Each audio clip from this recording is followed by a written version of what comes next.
എല്ലാ കൂട്ടുകാർക്കും നല്ലൊരു ദിവസം ആശംസിച്ചുകൊണ്ട് നമുക്ക് നേരെ ആദർശിന്റെ നയനയുടെ ഇന്നത്തെ നല്ലൊരു വിശേഷം കേട്ടാലോ. അങ്ങനെ ഇന്നത്തെ വിശേഷത്തില് അനന്തപുരി വീട്ടില് അയ്യപ്പൻ പാട്ടും കാര്യങ്ങളൊക്കെ നടക്കുവാണ്. അപ്പം അവര് മലയ്ക്ക് പോകുന്നതിന് മുന്നോടിയായിട്ട് എല്ലാ വർഷവും അയ്യപ്പൻ പാട്ടൊക്കെ നടത്തും. അത് ക്ഷേത്രത്തിൽ വെച്ചാണ് നടത്തുന്നത്. ഈ തവണ അതിന് വിപരീതമായിട്ട് വീട്ടിൽ വെച്ചാണ് നടത്തുന്നത്. അങ്ങനെ എല്ലാരും ഉണ്ട്. നയനെ, നവ്യയെ, ആദർശവനെയും അങ്ങനെ എല്ലാരും ഉണ്ട്. അങ്ങനെ അയ്യപ്പൻ പാട്ടൊക്കെ ഗംഭീരമായിട്ട് നടക്കുവാണ്. ഈ സമയത്ത് ഹോസ്പിറ്റലില് ദേവയാന്റെ അടുത്ത് ജലജ ജാനകിയും കൂടെ ആയിരുന്നു. അങ്ങനെ ഹോസ്പിറ്റലിൽ ഇരിക്കുന്ന സമയത്ത് ജാനകിയോട് ജലജ പറഞ്ഞു, എന്താണെങ്കിലും ദേ കുറച്ച് നാൾ മുമ്പ് വരെ എന്തൊരു സ്നേഹമായിരുന്നു ആ നയനയോട് പറയുന്നവളോട് ജാനകിക്ക്. അതിന് തിരിച്ചടി കിട്ടിയല്ലേന്ന് ചോദിക്കുകയാണ്. ഇത് കേട്ടാൻ ജാനകി ഒന്നും മിണ്ടിയില്ല. ഞാൻ അന്നേ പറഞ്ഞ അവൾമാരെ വിശ്വസിക്കല്ലെന്ന്. ഇപ്പൊ എങ്ങനെയുണ്ടെന്ന് ചോദിക്കുക. ജാനകി പറഞ്ഞു, അതെ, ഞാൻ കണ്ണടച്ചങ്ങോട് വിശ്വസിച്ചു പോയി. അതിനുള്ള കൂലി കിട്ടുകയും ചെയ്യുമെന്ന് പറയണം. അതുകൊണ്ടല്ലേ ഇപ്പം അനാമികമോളെ പുറത്താക്കിയിരിക്കുന്നേ. അവൾമാർ രണ്ടുപേരും അതിനെ കാരണക്കാരെന്ന് പറയണം. എന്നാലും എങ്ങനെ ഇത്ര ക്രൂരത ചെയ്യാനായിട്ട് തോന്നുന്നു? ഒരിക്കലും ഞാൻ പ്രതീക്ഷിച്ച കാര്യമല്ല. പാവ ഏട്ടത്തിക്കാണല്ലോ അത് കിട്ടിയല്ലോ എന്ന് ഓർത്തിട്ടാ എനിക്കൊരു സങ്കടം എന്നൊക്കെ ജാനകി പറയാണ്. ഇത് കേട്ടതും ജലജ പറഞ്ഞു, ഇതൊക്കെ ഞാൻ മുൻകൂട്ടി പ്രതീക്ഷിച്ച. അതുകൊണ്ടല്ലേ അവൾമാരെ ഞാൻ അകറ്റിയിരുന്നേ. അപ്പോഴെല്ലാരും പറഞ്ഞു ഞാൻ ഭയങ്കര ക്രൂരയാണ് എന്നൊക്കെ പറഞ്ഞുകൊണ്ടിരുന്നേ. ഇപ്പൊ കണ്ടില്ലേ എല്ലാവരുടെ സ്വഭാവം വെളിയിൽ വന്നില്ലേന്ന് ചോദിക്കുകയാണ്. അങ്ങനെ സംസാരിച്ചുകൊണ്ടിരിക്കുന്ന സമയത്താണ് ഡോക്ടർ അങ്ങോട്ട് വരുന്നത്. ഡോക്ടറെ കണ്ടതും പെട്ടെന്ന് ജലജ ചോദിച്ചു, അല്ല ഇപ്പൊ ഏട്ടത്തിക്ക് എങ്ങനെയുണ്ട് ഡോക്ടറെന്ന് ചോദിക്കണം. അതെ, ഇപ്പൊ എന്തായാലും കണ്ടീഷൻ കുറെ ബെറ്റർ ആയിട്ടുണ്ട്. കാരണം ബ്ലഡ് ഒക്കെ കയറ്റിയല്ലോ, അതിൻ്റെതായ മാറ്റം കാണാനുണ്ട്. പക്ഷെ എന്നാലും ആ ക്രിട്ടിക്കൽ സ്റ്റേജ് അങ്ങ് പൂർണ്ണമായിട്ട് തരണം ചെയ്തിട്ടില്ല. അതിന് ഇനി സമയം വേണ്ടി വരുമെന്ന് പറയണം. ഇത് കേട്ടുകഴിഞ്ഞപ്പോ ജാനകി പറഞ്ഞു, എത്രയും പെട്ടെന്ന് തന്നെ ഏടത്തേക്ക് ഭേദമായ മതിയായിരുന്നു പറയണം. അതെ, അത് മാത്രല്ല നിങ്ങള് മരുമോളുടെ കാര്യം കൂടെ ശ്രദ്ധിക്കണമെന്ന് പറയാം. ഇത് കേട്ടാൻ ജലജ ചോദിച്ചു, ഏത് മരുമോളുടെ കാര്യം? അല്ല, ദേവേനയുടെ മരുമോളുടെ കാര്യേ. അവർക്ക് നല്ല വിളർച്ചയും കാര്യങ്ങളൊക്കെ ഉണ്ട്. അവർക്ക് ഇപ്പം നല്ല ക്ഷീണമുണ്ട്. അപ്പൊ നല്ല വിശ്രമമൊക്കെ ആവശ്യമാണ്. അവരുടെ കാര്യം പറഞ്ഞെന്ന് പറയാം. അവൾക്ക് ഇത് എന്ത് പറ്റിയെന്ന് ചോദിക്കാം. അവർക്ക് രണ്ടുപേർക്കും അറിയത്തില്ലോ ബ്ലഡ് കൊടുത്തത് അവൾ നയനയാന്നുള്ള കാര്യം. പിന്നീട് ജാനകി പറഞ്ഞു, അതിന് അവള് വീട്ടിലേക്ക് പോയാലോ, അവൾക്ക് കുഴപ്പമൊന്നും ഇല്ലെന്ന് പറയണം. അല്ലെങ്കിലും അവള് ഇങ്ങോട്ടേക്ക് വന്നതിന് ശേഷം, കുടുംബത്തിലേക്ക് വന്നതിന് ശേഷം കുടുംബത്തിൽ ഓരോ പ്രശ്നങ്ങൾ എടുത്തേക്ക് ഇങ്ങനെ വരാൻ തന്നെ കാരണം അവളാന്ന് പറയാം. ഇത് കേട്ടത് ഡോക്ടർക്ക് ഏകദേശം കാര്യങ്ങളൊക്കെ പിടികിട്ടി. ഡോക്ടർ പെട്ടെന്ന് പറഞ്ഞു, കുടുംബത്തിലും കുറെ പ്രശ്നങ്ങളും കാര്യങ്ങളും ഒക്കെ ഉണ്ടല്ലേ. അതെല്ലാ കുടുംബത്തിലുള്ള, അതുപോലെ തന്നെ ഇവിടെ ആണെങ്കിലും മൂർത്തി സാറിനും അസുഖങ്ങളും കാര്യങ്ങളൊക്കെ ഉണ്ടെന്ന് പറഞ്ഞു. പിന്നെ അദ്ദേഹത്തിന്റെ അസുഖം ഒരുമാതിരി ഒന്ന് ഭേദപ്പെട്ട് നിൽക്കണമെങ്കിൽ കുടുംബത്തിൽ സമാധാനമൊക്കെ വേണം. അങ്ങനെയുള്ളിടത്ത് മാത്രമേ ആരോഗ്യം ഉണ്ടാകത്തുള്ളൂ. എല്ലാവരും ഒരുമിച്ച് നിന്നാൽ മാത്രമേ ആ കുടുംബം നല്ല രീതിയിൽ മുന്നോട്ട് പോകത്തുള്ളൂ എന്ന് പറഞ്ഞിട്ട് ഡോക്ടർ അങ്ങോട്ട് പോവാണ്. ഡോക്ടർ പോയി കഴിഞ്ഞപ്പോഴും ജാനകി ജലജയോട് പറഞ്ഞു, കണ്ടില്ലേ ഡോക്ടർ പോലും അവളെ സപ്പോർട്ട് ചെയ്താ പറയുന്നത്. ജലജ പറഞ്ഞു, വന്നു ഒരു 2-3 ദിവസം കൊണ്ട് അവൾ ഡോക്ടറെ വരെ കയ്യിലെടുത്തിരിക്കുന്നു. അവൾക്ക് അതിനൊരു പ്രത്യേക കഴിവാ. അനന്തപുരിയിലെ ആണുങ്ങളെല്ലാം കയ്യിലെടുത്തു. ഇപ്പോഴാട്ടെ ഇവിടെ വന്ന് ഹോസ്പിറ്റലിലെ ഡോക്ടർ വരെ കയ്യിലെടുത്തിരിക്കുന്നു. അവളെ സമ്മതിച്ചു കൊടുത്തിരിക്കുന്നു. എല്ലാരും കയ്യിലെടുക്കാനുള്ള അവളുടെ ഒരു പുതിയ തന്ത്രം. അല്ലാതെ ഇപ്പൊ എന്ത് പറയാനെന്ന് പറയണം. ആ സമയത്ത് അയ്യപ്പൻ പാട്ടെല്ലാം കഴിഞ്ഞു അനന്തപുരിയില്. പിന്നീട് മുത്തുശൻ ദക്ഷിണയെ കൊടുത്ത് അങ്ങനെ അയ്യപ്പൻ പാട്ട് പാടാൻ വന്ന ഭക്തന്മാര് അവരങ്ങനെ പോവാണ്. അങ്ങനെ പോയി കഴിഞ്ഞപ്പോഴത്തേനും ആദർശും ജയനും എല്ലാവരും മുത്തശ്ശനും കാല് തൊട്ട് അനുഗ്രഹമൊക്കെ വാങ്ങിക്കുന്നുണ്ട്. പിന്നീട് മുത്തശ്ശൻ ചോദിച്ചു, ഈ തവണ എങ്ങനെ പോവാനായിട്ടാ തീരുമാനിച്ചിരിക്കണമെന്ന് ചോദിക്കാം. ആദർശ് പറഞ്ഞു, ഈ തവണ ഞങ്ങള് കാൽനടയായിട്ട് പോകാനാ തീരുമാനിച്ചിരിക്കുന്നു പറയണ. ജയൻ പറഞ്ഞു, അതേ അച്ഛാ, ഞങ്ങള് കാൽനടയായിട്ട് പോകാനാ തീരുമാനിച്ചിരിക്കുന്നത്. ഇത് കേട്ടപ്പോഴത്തേനും അഭിയൊന്നും ഞെട്ടി. ദൈവമേ, കാൽനടയായിട്ട് പോവാനായിട്ടോ? ഇതെങ്ങനെ ശരിയാവും? തിരുവനന്തപുരം തൊട്ട് ശബരിമല വരെ കാൽനടയായിട്ട് എരുമേലി വരെ പോകുന്ന കാര്യമൊന്നും ഓർത്തു വയ്ക്കേ. ചിന്തിക്കാൻ പറ്റുന്നതിലും അപ്പുറമാണ്. അബിയുടെ ഈ ഞെട്ടല് നവ്യ ശ്രദ്ധിച്ചിട്ടുണ്ടായിരുന്നു. നവ്യെ നയനയോട് പറഞ്ഞു, നോക്ക് അത് പറഞ്ഞു കഴിഞ്ഞപ്പോ അവന്റെ മുഖം നോക്ക്, അവൻ ഇഷ്ടപ്പെട്ടിട്ടില്ല. അങ്ങനെ അല്ലെങ്കിലും അവൻ ഈ മാല ഇട്ടതുപോലെ ഇഷ്ടപ്പെട്ടിട്ടില്ല. കണ്ടേ, കാൽനടയായിട്ടെന്ന് പോകുന്നു പറഞ്ഞപ്പോൾ തന്നെ അവന്റെ മുഖം മാറിയത് കണ്ടോന്ന് പറയണം. പെട്ടെന്ന് മുത്തച്ഛൻ എല്ലാരെയും നോക്കി. പിന്നീട് അബിയുടെ നേരെ നോക്കിയിട്ട് പറഞ്ഞു, ഇനി ആർക്കെങ്കിലും അങ്ങനെ പോകണമെന്ന് താല്പര്യം ഇല്ലെങ്കിൽ, കാൽനടയായിട്ട് പോകണം താല്പര്യം ഇല്ലെങ്കിൽ എന്താന്ന് ചെയ്യാന്ന് പറയണം. അബിയോട് ചോദിച്ചു, അല്ല അബിക്ക് എന്തെങ്കിലും ബുദ്ധിമുട്ടുണ്ടോ നിൽക്കണേ? എന്ത് ബുദ്ധിമുട്ട് മുത്തശ്ശ? എനിക്കൊരു ബുദ്ധിമുട്ടും കാര്യങ്ങളൊന്നുമില്ല. എനിക്ക് എങ്ങനെ പോയാലും കുഴപ്പമില്ല. പിന്നെ ഈ മാല ഇട്ട സമയത്ത് തന്നെ എൻ്റെ മനസ്സിൽ ആഗ്രഹമായിരുന്നു മുത്തശ്ശനും മുത്തശ്ശിക്കും വേണ്ടിയിട്ട് ഈ തവണ കാൽനടയായിട്ട് പോകണം എന്നുള്ളത്. അപ്പൊ എൻ്റെ ആഗ്രഹം പോലെ തന്നെ നടക്കാൻ പോണെന്ന് പറയണം. പിന്നീട് ആദർശ് പറഞ്ഞു, അതെ, ഇഷ്ടമുള്ളവർക്ക് ഇഷ്ടമുള്ള രീതി ഇപ്പം ഞങ്ങൾ എൻ്റെ അഭിപ്രായം പറഞ്ഞുള്ളൂ എന്ന് പറയാണ്. ഇത് കേട്ടുകഴിഞ്ഞപ്പോഴത്തേനും മുത്തശ്ശൻ പറഞ്ഞു, എല്ലാവർക്കും നല്ലത് മാത്രമേ വരുള്ളൂ. കാരണം ഈ സമയത്ത് കുടുംബത്തിൽ കുറച്ച് പ്രശ്നങ്ങളൊക്കെ ഉണ്ടായിട്ടിരിക്കുക, എല്ലാം മാറും. മലയ്ക്ക് പോയിട്ട് വന്നപ്പോഴത്തേനും എല്ലാം മാറും എന്ന് പറയാൻ. പിന്നീട് എല്ലാ ആണുങ്ങളും അങ്ങോട്ട് പോയി കഴിഞ്ഞപ്പോഴത്തേനും മുത്തശ്ശൻ നവ്യയുടെ നയനെ എടുത്തു വന്നിട്ട് പറഞ്ഞു, അതെ അവരെല്ലാം മലയ്ക്ക് പോകാൻ മാലയിട്ട് വ്രതം എടുത്തോണ്ടിരിക്കുക. അതുപോലെ തന്നെ ആയിരിക്കണം നമ്മൾ ശബരിമലയ്ക്ക് പോകുന്നില്ലെങ്കിലും നമ്മൾ നല്ല വ്രതത്തിലായിരിക്കണം, നമ്മളും പ്രാർത്ഥനയിലായിരിക്കണമെന്ന് പറയണം. ശരി മുത്തശ്ശൻ അവർ രണ്ടുപേരും പറയാണ്. പിന്നീട് എനിക്ക് ആ ടെൻഷനാ. നന്ദുവിനെ കണ്ട് ഹോസ്പിറ്റലിൽ നിന്ന് പോകുന്നേ. പിന്നെ നന്ദുവിനെ ഒന്ന് വിളിച്ചു നോക്കുക. പക്ഷെ നന്ദു കോൾ അറ്റൻഡ് ചെയ്തില്ല. നന്ദുവിന് അറിയാം കോൾ അറ്റൻഡ് ചെയ്ത് ശരിയാകത്തില്ല. ഇനിയിപ്പോൾ അടുത്ത പ്രശ്നം അതായിരിക്കും ഉണ്ടാകാൻ പോണേന്ന്. പിന്നീട് എന്ത് ചെയ്യണം, അനി ഒരു വോയിസ് മെസ്സേജ് ഇടുക നന്ദുവിന്. അതെ എൻ്റെ അവസ്ഥയൊന്നും മനസ്സിലാക്കണം. ഹോസ്പിറ്റലിൽ വെച്ച് നന്ദുവിനെ കണ്ടുകഴിഞ്ഞപ്പോൾ എനിക്ക് കുറേ കാര്യങ്ങളൊക്കെ പറയണമെന്നുണ്ടായിരുന്നു. പക്ഷെ ഒന്നും പറയാനായിട്ട് പറ്റിയില്ല.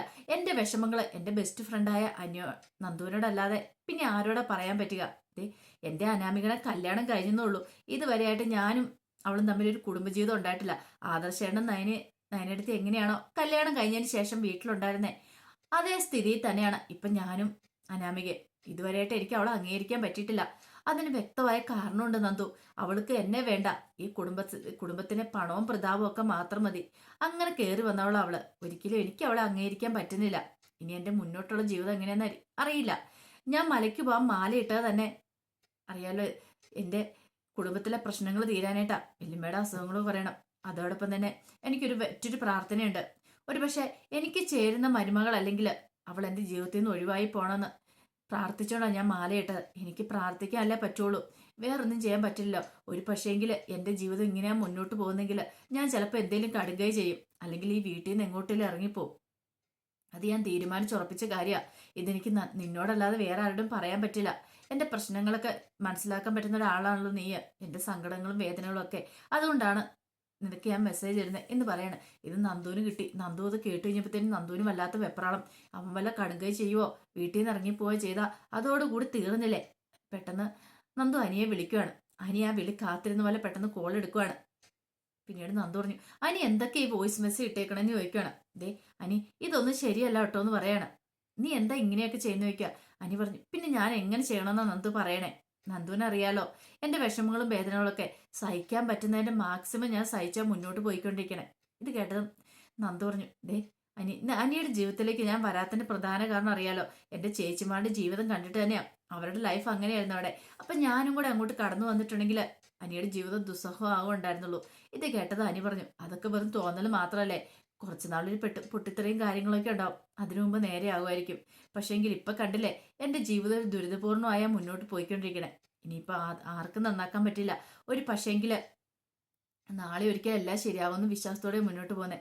അത് ശരിയായില്ലെങ്കിൽ ദേ ഞാൻ വോയിസ് മെസ്സേജ് ഇട്ട പോലെ തന്നെ നടക്കാൻ പോകുന്നത്. ഒന്നെങ്കിൽ ഞാൻ വീട്ടിൽ നിന്ന് ഇറങ്ങിപ്പോവും, അല്ലെങ്കിൽ ഞാൻ കടുങ്കൈ ചെയ്യും. അനി നീ ഇങ്ങനെയൊന്നും പറയരുത് എന്ന് നന്ദു പറയാണ്. ദേ അനാവശ്യമായ ചിന്തകളൊന്നും എൻ്റെ മനസ്സിലുണ്ടാകാൻ പാടില്ലെന്ന് പറയാണ്.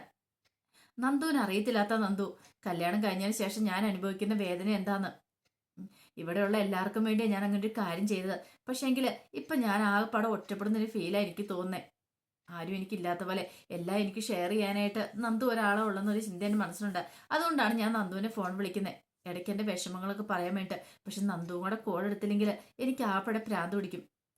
ഇതൊന്നും ശരിയല്ല, ഞാൻ പറഞ്ഞല്ലോ എന്ത് ശരിയല്ലാന്ന്. നന്ദു എൻ്റെ ഫ്രണ്ടാണല്ലോ, അപ്പോൾ ഫ്രണ്ട് എന്നുള്ള രീതിയിൽ എൻ്റെ വിഷമങ്ങളൊക്കെ വിളിച്ചു പറയുന്നതിന് എന്താ കുഴപ്പമിരിക്കണേ? അതിനകത്ത് നീ വെറുതെ എന്നെ തെറ്റിയിരിക്കണ്ട എന്നൊക്കെ പറയുകയാണ്. അവസാനം നന്ദുവിന് പോലും എന്ത് ചെയ്യണമെന്ന് അറിയത്തില്ല. അനിയുടെ വിഷമങ്ങളും വേദനയും അവന് ആരുടെ ഷെയർ ചെയ്തില്ലെങ്കിൽ അവൻ്റെ മാനസികാവസ്ഥ എന്താവുമെന്ന് നന്ദുവിന് ശരിക്കും അറിയാവുന്ന കാര്യമായിരുന്നു. പിന്നീട് നവ്യ ഇങ്ങനെ ഹാളിൽ ആകെപ്പാടെ വിഷമിച്ചിരിക്കുകയാണ്. അബിയെക്കുറിച്ച് ഓർത്തിട്ടാണ് ടെൻഷൻ. ആ സമയത്താണ് മുത്തശ്ശനും മുത്തശ്ശിയും കൂടെ ഇങ്ങോട്ട് വരുന്നത്. നവ്യയുടെ ഈ ഇരിപ്പ് ശ്രദ്ധിച്ചു. മുത്തശ്ശൻ ചോദിച്ചു, എന്താ മോളെ നിന്റെ മുഖത്ത് വല്ലാത്ത വിഷമമുള്ളതെന്ന് പറയണം. മുത്തശ്ശി പറഞ്ഞു, ഇപ്പം മനസ്സിലാവുന്നുണ്ട്, അബി ചിലപ്പോൾ സ്നേഹം കാണിച്ചിട്ട് പെട്ടെന്ന് അതില്ലാതായപ്പോഴുള്ള വിഷമമായിരിക്കും അല്ലേന്ന് ചോദിക്കുക. ഇത് കേട്ടതും നവ്യ പറഞ്ഞു, അതങ്ങനെ ചോദിച്ചാൽ അത് തന്നെയാ മുത്തശ്ശി കാരണം. ഒറ്റ ദിവസത്തെ സ്നേഹം ഉണ്ടായിരുന്നുള്ളൂ അവന്, അതോടുകൂടി അവന്റെ സ്നേഹം തീർന്നു. ഏതൊരു ഭാര്യമാരും ഈ സമയത്ത് ആഗ്രഹിക്കുന്ന ഒരു കാര്യമാണല്ലോ മുത്തശ്ശ, നമ്മളെ ഭർത്താക്കന്മാർ സ്നേഹിച്ച് കൂടെ പിടിച്ച് കൊണ്ടു നടക്കണം എന്നുള്ളത്. പക്ഷേങ്കിൽ അങ്ങനെയൊന്നും അവനില്ല. അല്ല മുത്തശ്ശനും മുത്തശ്ശിക്കും അറിയാലോ, അവൻ സ്നേഹപ്രകടനം കാണിച്ച വല്യമ്മയ്ക്ക് ആ അസുഖം വന്നതിന്റെ അല്ലെങ്കിൽ ആ പാല് കുടിച്ചതിന്റെ അന്ന് ഒറ്റ ദിവസം മാത്രമാണ്. അതിനർത്ഥം എന്താ, അവൻ അറിയായിരുന്നു ഇങ്ങനെയൊക്കെ സംഭവിക്കുന്നുള്ള. എൻ്റെ വയറ്റിൽ കിടക്കുന്ന കുഞ്ഞിനെ കളയാനാന്ന് തോന്നുന്നു മനഃപൂർവ്വം അങ്ങനെ ചെയ്തേ. അതറിഞ്ഞുകൊണ്ടായിരിക്കും അവനെ സ്നേഹപ്രകടനങ്ങൾ കാണിച്ചേ.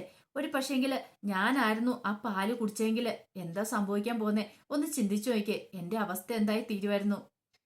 എന്റെ കുഞ്ഞു പോയി ഞാനിപ്പം അതെനിക്ക് ചിന്തിക്കാൻ പറ്റില്ലെന്ന് പറയണം. ഇത് എടുത്ത് മുത്തശ്ശി പറഞ്ഞു, നമ്മള് കണ്ടിട്ടില്ല മോള്, തെളിവൊന്നും ഇല്ലല്ലോ അത് അബിയ ചെയ്തെന്നുള്ള കാര്യം. മുത്തശ്ശൻ പറഞ്ഞു, അബിയുടെ കാര്യത്തിലാകും പിന്നെ തെളിവിന്റെ ഒന്നും ആവശ്യമില്ല. അവനിങ്ങനെ പല കാര്യങ്ങളും ചെയ്യും. വേറെ ആരാണെങ്കിലും അങ്ങനെ ചെയ്യില്ല നമുക്ക് വിശ്വസിക്കാം. പക്ഷെ അബിയുടെ അമ്മ അങ്ങനെയല്ല. ഞാൻ കാണുമ്പോൾ മുതല്, ചെറുപ്പം മുതൽ അവന്റെ സ്വഭാവം ഇങ്ങനെയാ. അവനിങ്ങനെ ഓരോ കുരുത്തക്കേടുകൾ കാണിച്ചുകൊണ്ടിരിക്കും. ഇന്ന് ഇന്നലെ എല്ലാം കാണുന്ന അല്ലല്ലോ. മോള് വിഷമിക്കൊന്നും വേണ്ട കേട്ടോ, എല്ലാ പ്രശ്നങ്ങളും തീരുമെന്ന് പറയാണ്. അപ്പോഴേക്കും നയനയും കൂടെ അങ്ങോട്ട് വന്നു. നയന വന്നിട്ട് പറഞ്ഞു, മുത്തശ്ശ ഞാൻ ആ പാല് കാച്ചി വെച്ചേ, പക്ഷെ ഒരിക്കലും ഞാൻ അങ്ങനെ ചെയ്യുന്നു മുത്തശ്ശന് തോന്നുന്നുണ്ടോ എന്നിരിക്കുക. ഇല്ല മോളെ, മോൾ അങ്ങനെ ചെയ്യുന്ന എനിക്ക് ഒരിക്കലും വിശ്വസിക്കാൻ പറ്റുന്നില്ല. വേറെന്തോ ചതി നടന്നിട്ടുണ്ടെന്ന് പറയാണ്. എന്നാലും എത്രയും പെട്ടെന്ന് അമ്മയ്ക്ക് കുറയണമെന്ന് മാത്രം എൻ്റെ മനസ്സിൽ ആഗ്രഹമുള്ളൂ. കാരണം ഇതിന്റെ പേരിൽ ഇനി ആരും ക്രൂശിക്കപ്പെടാനായിട്ട് പാടില്ല. അല്ലെങ്കിൽ തന്നെ ഇപ്പൊ എന്തൊക്കെ പ്രശ്നങ്ങളാണ് ഉണ്ടായിക്കൊണ്ടിരിക്കണേ. അമ്മയ്ക്കാണെങ്കിലോ 2 ആഴ്ച വരെ ഡോക്ടർ കിടക്കണമെന്ന് പറഞ്ഞു. പക്ഷെ അത് എത്ര നാളത്തേക്കാന്ന് പറയാൻ പറ്റില്ല. ഇപ്പൊ തന്നെയാണെങ്കിലും ബ്ലഡ് കൊടുത്തിട്ടാണെങ്കിലും അമ്മയുടെ സ്ഥിതി അത്ര ശരിയായിട്ട് വന്നിട്ടില്ല. അതിന് ഇനി സമയം എടുക്കുന്ന ഡോക്ടർ പറയണേ എന്നൊക്കെ സംസാരിച്ചുകൊണ്ടിരിക്കുകയാണ്. ആ സമയത്താണ് ജയനും അജയനും കൂടെ അങ്ങോട്ട് കടന്നു വരുന്നത്. മുത്തശ്ശൻ പെട്ടെന്ന് ചോദിച്ചു, ഹോസ്പിറ്റലിൽ എന്തായി കാര്യങ്ങള്? ദേവേനിക്ക് അങ്ങനെ ഇടുന്ന് ചോദിക്കുകയാണ്. ജയൻ പറഞ്ഞു, കുറച്ച് ബെറ്റർ ആയിട്ടുണ്ട് ബ്ലഡൊക്കെ കൊടുത്ത് കഴിഞ്ഞതിന് ശേഷം. എന്നാലും അത്രയ്ക്ക് അങ്ങോട്ട് ഇതായിട്ടില്ല എന്ന് പറയണം. മുത്തശ്ശൻ പറഞ്ഞു, എല്ലാം ദൈവത്തിന്റെ ഇതാ. ദൈവത്തെ മാത്രം നമ്മൾ ഒരിക്കലും പരീക്ഷിക്കാനായിട്ട് പോവരുത്. അങ്ങനെ പരീക്ഷിച്ചിട്ടുണ്ടെങ്കിൽ ദൈവം ചിലപ്പോൾ നമുക്ക് തിരിച്ചടികളൊക്കെ തന്നിരിക്കും. അല്ലെങ്കിൽ തന്നെ ദേവേനയുടെ കാര്യം തന്നെ കണ്ടില്ലേ. ഇനിയിപ്പം നമുക്ക് എല്ലാവർക്കും പ്രാർത്ഥിക്കാം, അതല്ലേ പറ്റുള്ളൂ. എത്രയും പെട്ടെന്ന് തന്നെ സുഖപ്പെട്ട് വീട്ടിലേക്ക് വരണമെന്ന്. ജയൻ പറഞ്ഞു, എന്തൊക്കെ ചെയ്യുന്നു പറഞ്ഞിട്ടും ഇതുവരെയായിട്ടും മരുമോളെ അംഗീകരിക്കാനായിട്ട് കൂട്ടാക്കിയില്ല. ദേ നയനമോള ബ്ലഡ് കൊടുത്തെന്നുള്ള കാര്യം ഇതുവരെയായിട്ടും ദേവേനി അറിഞ്ഞിട്ടില്ല. എനിക്ക് തോന്നുന്നത് ഇങ്ങനെ പോയിട്ടുണ്ടെങ്കിൽ മിക്കവാറും ദേവേനോട് പറയേണ്ട വരുമെന്ന് തോന്നേ ഇവളാ ബ്ലഡ് കൊടുത്തെന്നുള്ള കാര്യം. ഇത് കേട്ട മുത്തശ്ശൻ പറഞ്ഞു, അങ്ങനെ പറയൊന്നും വേണ്ട. അത് അവൾ അതൊക്കെ കണ്ടറിഞ്ഞ് മനസ്സിലാക്കേണ്ട കാര്യങ്ങളാ. അങ്ങനെ പറഞ്ഞിട്ട് അവൾ എന്താണ് നയനമോളെ സ്നേഹിക്കണ്ട. ഇത് കേട്ടതും ജയൻ പറഞ്ഞു, അല്ലാതെ സ്നേഹിക്കുമെന്ന് എനിക്ക് തോന്നുന്നില്ല. അവളുടെ സ്വഭാവം വെച്ച് അങ്ങനെയാന്ന് പറയാണ്. മുത്തശ്ശൻ പറഞ്ഞു, അതിനർത്ഥം എന്താ? ഇനി വീട്ടിലേക്ക് വന്നാലും വീടൊരു യുദ്ധക്കളമായിട്ട് മാറും എന്നല്ലേ ഉദ്ദേശിച്ചിരിക്കുന്നേ ചോദിക്കുകയാണ്. ഇത് കേട്ടപ്പോൾ നയന പറഞ്ഞു, എന്താണെന്നും കുഴപ്പമില്ല. അമ്മയ്ക്ക് അസുഖങ്ങളൊക്കെ പെട്ടെന്ന് ഭേദമായ മതിയായിരുന്നു. അമ്മ വീട്ടിലേക്ക് മടങ്ങി എത്തിയാൽ മതിയായിരുന്നു. അതിനു വേണ്ടി അമ്മയ്ക്ക് വേണ്ടിയിട്ട് ഞാൻ ബ്ലഡല്ല, എൻ്റെ ഹൃദയം വേണം പകുത്തു തരുക ഞാൻ സന്നദ്ധയാന്ന് പറയാണ്. കാരണം ഒരു കാരണവശാൽ ഈ കുടുംബത്തിൽ ആർക്കൊരു യാതൊരു വിഷമവും ഉണ്ടാവരുത്. അതാണ് എൻ്റെ പ്രാർത്ഥന എന്ന് പറയണം. മുത്തശ്ശൻ പറഞ്ഞു, അതെല്ലാം ശരിയാവും മോളെ, എല്ലാം ശരിയാവുന്നൊരു ദിവസം വരും. എല്ലാവരും മലയ്ക്ക് പോകാനായിട്ട് മാല ഇട്ടിരിക്കുകയല്ലേ. മലയ്ക്ക് പോയിട്ടൊക്കെ വരട്ടെ, നമുക്ക് ഇനി സമയമുണ്ടല്ലോ. ദൈവം എല്ലാം കണ്ടോണ്ടിരിക്കല്ലേ. ഒരുപക്ഷെ ഇതൊക്കെ കാണാനായിട്ട് മനുഷ്യന്മാർക്കായിരിക്കും കണ്ണില്ലാത്ത, പക്ഷെ ദൈവങ്ങൾക്ക് അങ്ങനെയല്ല. ദൈവങ്ങൾക്ക് കണ്ണുണ്ട്. നമ്മൾ ചെയ്യുന്ന ഓരോ നല്ല പ്രവൃത്തി അവർ കണ്ടോണ്ടായിരിക്കുന്നത്. അതുകൊണ്ട് അതിന്റെ അനുഗ്രഹം മോൾക്കും ഈ കുടുംബത്തിനും ഉണ്ടായിരിക്കും എന്ന് പറയാണ്. പിന്നീട് രാത്രിയായി കഴിഞ്ഞപ്പോഴത്തേനും നയന ആദർശനും ബെഡ്ഷീറ്റൊക്കെ കുടഞ്ഞു വിരിച്ചോണ്ടിരിക്കുകയാണ്. അപ്പോഴേക്കാണ് ആദർശ് കടന്നു വരുന്നത്. ആദർശ് വന്നിട്ട് പറഞ്ഞു, അതെ ഇന്ന് നീ മുറി കിടന്നാൽ മതി എന്ന് പറയാ. ഇത് കേട്ട നയന പറഞ്ഞു, അത് ശരിയാകത്തില്ല. ഇത് നയനെ, ഇപ്പൊ തന്നെ നിനക്ക് നല്ല വിളർച്ചയും കാര്യങ്ങളും ഉണ്ട്. ഇന്ന് തന്നെ 3-4 വട്ടം തലകറക്കം ഉണ്ടായതല്ലേ. അതുകൊണ്ട് നീ താഴെ പോയി ഒറ്റയ്ക്ക് കിടക്കണ്ടെന്ന് പറയണം. ഇപ്പൊ അമ്മയില്ലോ, പിന്നെന്താ കുഴപ്പം? അതൊന്നും ശരിയാവില്ല ആദർശേട്ടാ. അമ്മയില്ലെന്ന് വെച്ചോണ്ട് അമ്മ പറഞ്ഞ കാര്യങ്ങളൊക്കെ നമുക്കതിന് ചെയ്യാതിരിക്കാൻ പറ്റുമോ? അതിനെന്താ കുഴപ്പം? അമ്മ ഉണ്ടെങ്കിലല്ലേ എന്തെങ്കിലും ചീത്ത പറയുള്ളൂ. പിന്നെ നീ ഇവിടെ കിടന്നൊന്നും ഒന്നും സംഭവിക്കാനൊന്നും പോകുന്നില്ല എന്ന് പറയാണ്. നീ ബെഡിന്റെ ഒരു സൈഡിൽ കിടന്നോളം പറയാം. ഇത് കേട്ടാ നയന പറഞ്ഞു, അത് വേണ്ട, ആദർശേട്ടൻ കിടന്നു. ദേ ഞാൻ ഈ നിലത്ത് കിടന്നോളാം. അല്ലെങ്കിലും ഇത് മുമ്പ് ഞാൻ നിലത്തായിരുന്നല്ലോ കിടന്നുകൊണ്ടിരുന്നേ. അതുകൊണ്ട് എനിക്കൊന്നും കുഴപ്പമില്ല എന്ന് പറയാണ്. ആദർശ് പറഞ്ഞു, അതെ മുമ്പ് കിടന്ന പോലെ അല്ല ഇപ്പം. നിനക്ക് നല്ല ക്ഷീണവും കാര്യങ്ങളൊക്കെ ഉണ്ട്, അതാന്ന് പറയാണ്. എനിക്ക് പിന്നെ കുഴപ്പമില്ല, ഞാൻ നിലത്ത് കിടന്നോളാം. അയ്യപ്പന്മാര് തറയെ പായിട്ടാ കിടക്കുന്നതെന്ന് പറയാണ്. വേണ്ട ആദർശേട്ടാ, നിലത്ത് കിടന്നിട്ടുണ്ടെങ്കിൽ ആദർശേട്ടന് ശ്വാസം മുട്ടലും കാര്യങ്ങളൊക്കെ ഉണ്ടാകത്തില്ലേ. അതുകൊണ്ട് അത് വേണ്ട, ഇവിടെ കിടക്കുവാണല്ലോ, ഞാൻ നിലത്ത് കിടന്നോളാം എന്ന് പറയാണ്. ഇത് കേട്ടതും ആദർശ് നയനയെ നോക്കുകയാണ്. അപ്പൊ അതിന്റെ വിശേഷങ്ങളൊക്കെ നമ്മളിന്ന് കണ്ടേ. ഇതിന്റെ ബാക്കി വിശേഷങ്ങളുമായിട്ട് വൈകുന്നേരത്തെ പ്രൊമോയി വരാട്ടോ. ഒരിക്കൽ കൂടി എല്ലാവർക്കും നല്ലൊരു ദിവസം ആശംസിച്ചുകൊണ്ട് നിർത്തുന്നു. നന്ദി.